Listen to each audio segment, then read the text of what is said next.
শুভ সকাল বন্ধুরা, সকাল 7:30 বাজে। আর আমাদের এখানে আজকে এত কুয়াশা পড়েছে, দেখো ওয়েদারটা কি সুন্দর লাগছে। তো ঠান্ডাটা প্রায় চলেই গিয়েছিল, আবার হঠাৎ করে ঠান্ডাটা আসলো।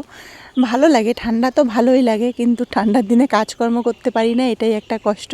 তো আজকে ওয়েদারটা এত সুন্দর ছিল, একটু আগে ঘুম থেকে উঠেছি, 7টা বেজে গেছে।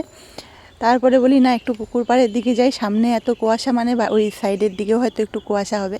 তো এই তো চলে আসলাম, সবে ঘুম থেকে উঠেছি, একটু মুখে জল ঠল দিয়ে চলে এসেছি। আর আজকে পূর্ণিমা, আজকে আমাদের এখানে যেখানে পুজো হচ্ছে ওখানে সেই জোরজার পুজো হবে। পূর্ণিমার দিন অনেকে অঞ্জলি বেশি লোক দিতে আসে, আর অনেক বাতাসা ছড়ানো হয়।